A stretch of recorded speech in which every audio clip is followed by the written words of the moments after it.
একটা প্রশ্ন করতে চাই। জীবনে কোনো একদিন কোনো মানুষকে এত বেশি ভালোবেসেছিলেন যে মনে হয়েছিল সেই মানুষটাই সব, যার হাসিতে আপনার মন ভরে যেত, যার কাঁধে মাথা রাখলে মনে হতো এই পৃথিবীতে আর কিছু চাই না। তবুও কেমন করে যেন একদিন সব বদলে গেল। হাসির জায়গায় এলো নীরবতা, বিশ্বাসের জায়গায় এলো সন্দেহ। দুজনের মাঝের দূরত্ব বেড়ে গেল চোখের সামনে দাঁড়িয়ে থাকা পাহাড়ের মতো। হয়তো এখন আপনি খুব ক্লান্ত, মনটা ভারী, বুকটা চাপা ব্যথায় ভরা, যেন নিজেরই একটা অংশ ভেঙে গেছে। আর ভেতরে ভেতরে একটাই প্রশ্ন বারবার উঠে আসছে, এখন কি করব?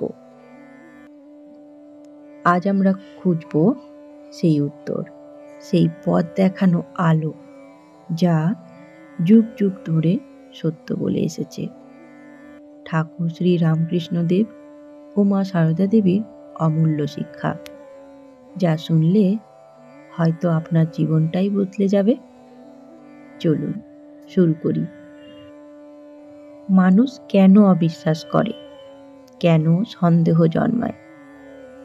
ঠাকুর শ্রী রামকৃষ্ণদেব বলতেন, যেখানে স্বার্থ আছে সেখানে প্রেম থাকে না।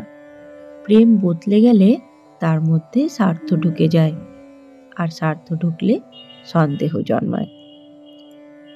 প্রেমের শুরুর সময় দুজন মানুষ প্রচুর ভালোবাসা দেয়, তখন প্রত্যাশা কম, বিশ্বাস বেশি।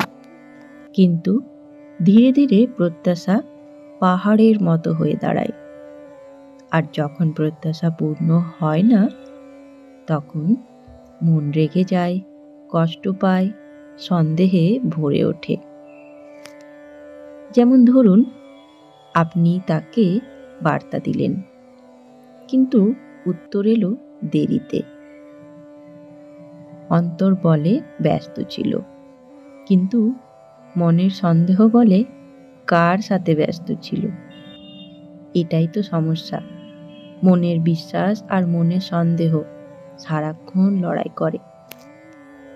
কিন্তু আপনি কি জানেন, সন্দেহ একদিনে জন্মায় না, ধীরে ধীরে জমে জমে অগ্নিগিরির মতো ফেটে পড়ে। শ্রী শ্রী মা সারদা দেবী বলতেন, সন্দেহ আগুনের মতো, যা কিছু সে জ্বালিয়ে দেয়, কিছুই অবশিষ্ট রাখে না। মা কখনো কাউকে সন্দেহ করতে শেখাননি। মা বলতেন, যাকে ভালোবাসো তাকে বিশ্বাস করতে শেখো। একদিন এক ভক্ত এসে বললেন, মা, আমার স্বামী আমাকে ভালোবাসে না, ওর ওপর আমার আর বিশ্বাস নেই। মা খুব শান্তভাবে তাকে বোঝালেন, জীবনে সবচেয়ে বড় শক্তি হলো বিশ্বাস।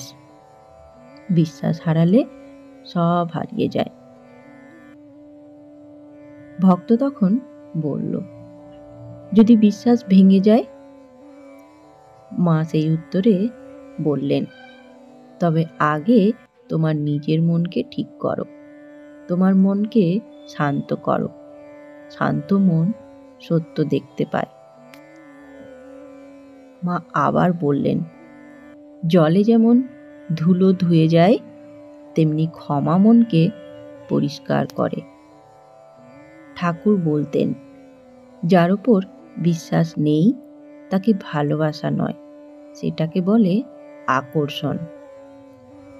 ঠাকুর ভালোবাসাকে কখনো অধিকার বলেননি।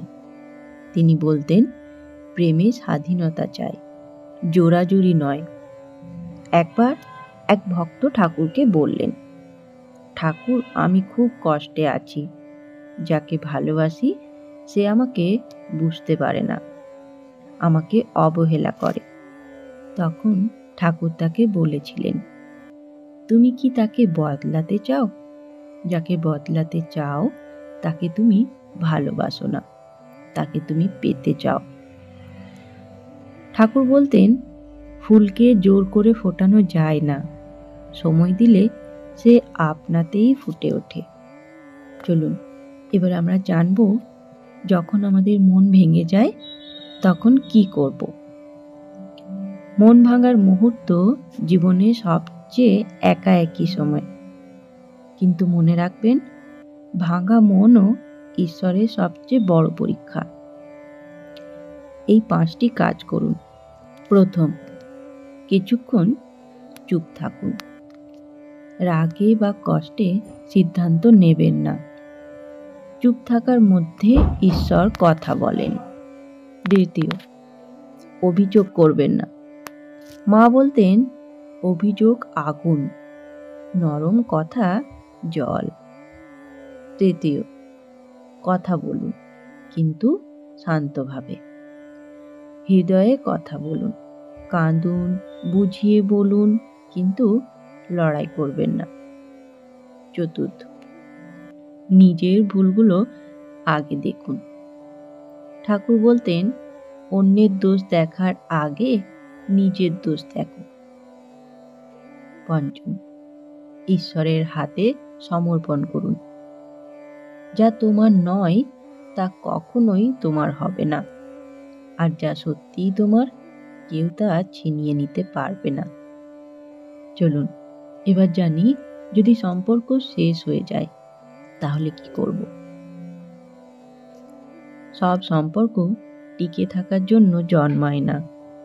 কিছু সম্পর্ক আসে শেখাতে, কিছু আসে বদলে দিতে, আর কিছু আসে ভুল মানুষকে সরিয়ে সঠিক মানুষকে আনতে। ঠাকুর বলতেন, একটা দরজা বন্ধ হলে ঈশ্বর আরেকটা দরজা খুলে দেন।